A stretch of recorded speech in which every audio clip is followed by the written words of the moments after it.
Nobody believes in you. You've lost again and again and again. The lights are cut off, but you're still looking at your dream, reviewing it every day and say to yourself, it's not over until I win.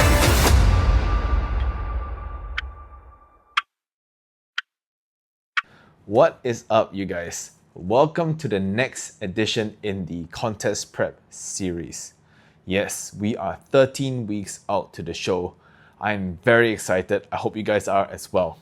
Now, this video is going to be quite short because frankly speaking, not much has changed, but I still do want to keep you guys updated in terms of what's happening with my plan, how am I feeling, so on and so forth. And just as before, if you want to scrub to any part of the video, I've left timestamps down in the description below, so you can go ahead and scrub to the parts that you want to go to. How is my physique progressing? This is my current physique, both front and back shot.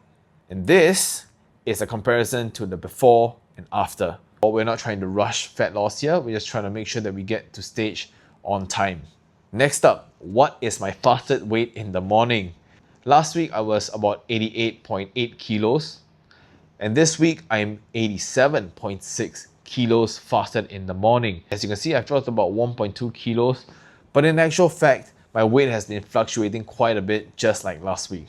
My lowest weight this week was actually 86.8 kilos, which definitely isn't represented here because I take my check-ins every Thursday, and for some reason, every time I take a check-in, my weight always shoots up. My coach has decided not to make any changes from last week.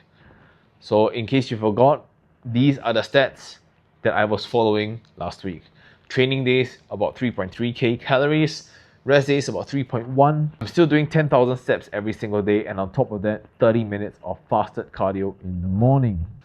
How am I feeling overall? If I'm being completely honest, I'm feeling a little bit tired. I'm not too sure if it's because I'm still trying to regiment my sleeping schedule, or it's because there's an overall decrease in the energy as a result of the contest prep.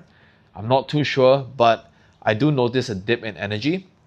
And in terms of hunger, I definitely notice an increase in that. One thing I am proud of this week is that I am slowly regimenting my sleep schedule. I realize I'm falling asleep between 9 p.m. and 12 p.m. The earliest, of course, being 9 p.m., which is rare. But for the majority of the time, I am sleeping between 11 p.m. to 12 a.m. And I'm getting my standard 7 to 9 hours of sleep, which is great. It's helped me tremendously in terms of my cognition and my overall energy levels, although that doesn't really remove the physical fatigue of things. Before you guys go, I'm going to give you guys one tip on how to run an effective contest prep if you are considering doing a contest prep yourself. The number one rule that I can say is have a system and follow it. Whether it's a system you create by yourself or one that you create with your coach. The last thing that you want to do on contest prep is to fall off track because you are not prepared. Having a system in place on top of what your coach gives you in terms of the plan will make sure that you're executing to the best of your abilities without any pitfalls. And yeah, that's about it for this week. Thank you guys so much for watching. I know it's a pretty short one, but hey, that's the reality of contest prep. When it comes to the bodybuilding side of things are essentially running like clockwork. You're just doing the same thing day in and day out. And if things are not working, you just adjust it along the way. And this is why, again, I emphasize on having a life outside of bodybuilding, because if not, you kind of lose your sense of self along the way.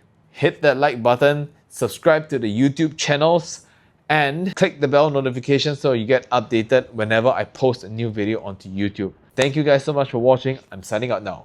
Ciao.